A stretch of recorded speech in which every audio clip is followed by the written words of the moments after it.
Joining us now is Ana Marie Cox, national correspondent for Air America Radio, contributor to the Daily Beast. Ana Marie, thanks for joining us tonight. It's good to be here. Would that seesaw perfectly balance, yes. Rachel? I think it might. Or it would just be down on one side the whole time. Or they both sit on one side. Yeah, the fulcrum would be totally in the wrong place. They'd sit on one side and be, yes. You're with me on the metaphor, I can see. But are you with me on the conservadems in the Senate generally? I was surprised. All Evan Bayh's so-called moderate Democrats abandoned him on the budget. Well, I'm more sympathetic to the conservadems than you are, but we can have that discussion some other time, preferably over cocktails.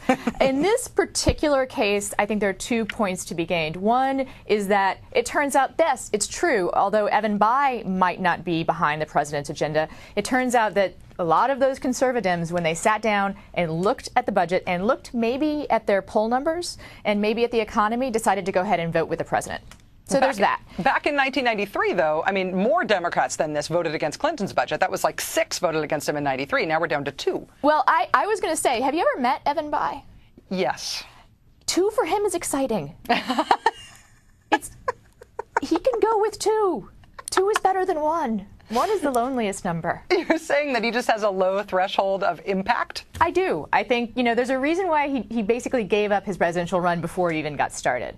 I mean, I do understand your point about the Clinton budget. I do think that I also think, but I was also serious, I think that these Democrats are looking to the midterms, and they are betting on success for the president.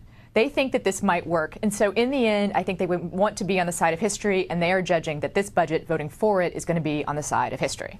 Well, on the other side, we've got 0 Republican votes for it.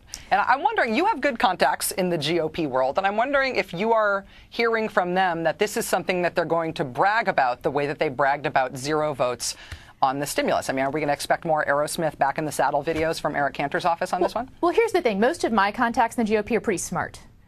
So they're not talking about bragging about this in midterms. They are making a calculated decision. This is on the other side. They are making a calculated decision to bet against the president's policies. I think that's terribly, terribly cynical. I think that for most of them, they do not have especially principled objections to this budget because they've obviously, I mean, the hypocrisy of the Republican Party about deficits and whatnot has been pointed out before. I think that this is simply saying no to say no, something that you've said before.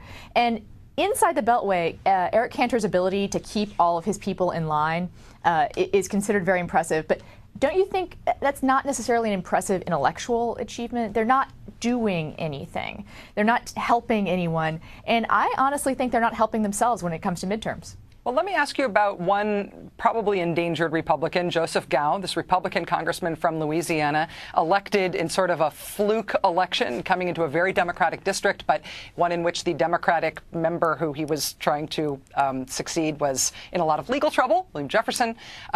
Louisiana, he seemingly wanted to vote for Obama's stimulus, and he felt like his constituents wanted him to vote for it. At least that's the way he talked about it. But then the GOP wouldn't let him vote for it, and they wouldn't let him vote for the budget either.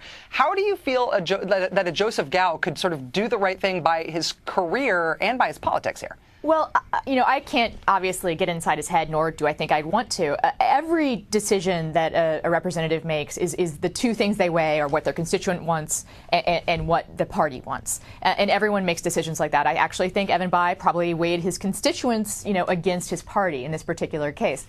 I don't have a lot of sympathy with anyone who says that they had to or were made to vote for something. Because unless, Eric Cantor's holding a gun to his head, which he may have a gun, but I still think you're not allowed to bring them onto the Hill. I don't think that it's possible to have someone make you vote for something. I am really curious, though. There is one method that the leadership can use to intimidate, especially freshman congressmen, and that is the threat to withhold help in their reelection. Which he's definitely going to need in this case. Ana Marie Cox, how did the guest hosting noon to 3 on Air America come to be? It turns out it's really nervous making. I don't know how you did it. I said a lot. Yeah. Yeah. But I really enjoyed picking out the bumper music. Oh, very good. The bumper music is one of the great pleasures of being a radio host. Well, congratulations. I thought you did great. All right. Thank you. Thanks. All right.